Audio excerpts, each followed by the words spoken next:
right, this is Todd Runstead at New Hope Network. I'm here with Mats Johansson, who is the CEO of Aker BioMarine. You guys are the kingpins of the krill world, and is there still a thrill with krill? Yeah, absolutely it is. Yeah. Actually, krill is back to being the #1 growing omega-3 supplements. Okay. So we're experiencing nice growth this year, and we see kind of a great interest about the fascinating story around krill, both where it's coming from in Antarctica and the new science coming with new documentation of the benefits of krill. Yeah, and are you finding that the whole bioavailability play, because of the phospholipids in it, does that help supplement makers with formulations, with sort of sophisticated formulations besides using just krill? Yes. Does that help tell their story? Yeah, so that's one of the trends we see right now. There's a lot of ingredients with bad bioavailability. But actually by formulating it with phospholipid oil from krill, you enhance the bioavailability and you can take down the load of expensive ingredients. So that's a trend we see right now. Yeah, so it's interesting that krill is still kind of on the move, right? Like it's not just a smaller capsule size of an omega-3, but you can also put it in formulations now. And so talk a little bit about what's shifted on the B2B side. You and one of your chief competitors, Neptune, have kind of come together. What's that all about? How's that changing the market? What do people need to look for? Well, I think the market stays the same. I mean, what basically happens here now is that we take the best from the Neptune world and combine it with the best from our world and put it together. So now the customer don't have to choose anymore. You know, do you want the benefit that Neptune offers or the benefit Aker offers? Now you can actually get both with us.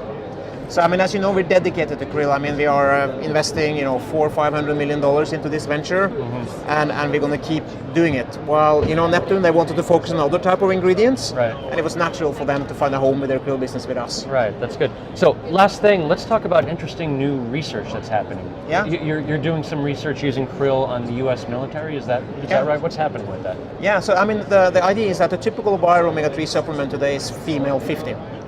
And we think that the science for krill or omega-3s are just as relevant for young people, but the value proposition is not tailored for that. So we started now 2 years ago a big partnership with the US military, where we are studying 460 Ranger soldiers, the elite soldiers of the army.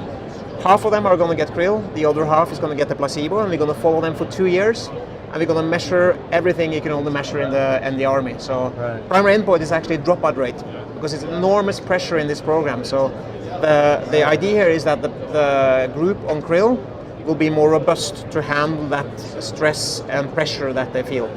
And on top of that, we're going to measure all the performance parameters like physical performance, cognitive performance, and psychological performance. Interesting. So it's a real broad swath, and people in the military, sure, you've got the performance part, but you've got the mental part. And so I imagine if you could see some sort of difference with curtailing the incidence of PTSD, which is a huge concern in the military. Absolutely. That's big, and that'll just really help to validate further krill's use as sort of a cognitive supplement as well as the cardiovascular, right? Absolutely, and the US military has actually identified that there's a big deficiency of omega-3s in the US Army. Because they basically don't have fish in their diets. Right. So, we're not talking the British Navy here. No, not at all. So basically they need to do something about it, and they have seen that it's impacting. I mean, with post-traumatic stress syndrome and these type of things. So this is something which is important for the Army. It's just not research for us. It's a problem for them that they want to try to solve with our krill oil. Yeah, very interesting. Last thing is, there was a little bit of scuttlebutt around krill and sustainability. Are you still hearing that? Is that still out there? Yeah, I think it's about to turn now from being a defensive play to actually be an offensive play. I mean, before we had to kind of justify, what we were doing. Now we're more focusing on the benefits of our products. What does actually these omega-3 supplements do to people's health? And while solving some of those health issues, making sure that you don't harm the planet. So I think there's a shift happening now where people actually starting to see that as a big benefit, that we are a sustainable, it's actually the most sustainable fishery in the world. Right. Okay, so krill marches on, krill swims on. That's a story from here at Aker BioMarine. All right.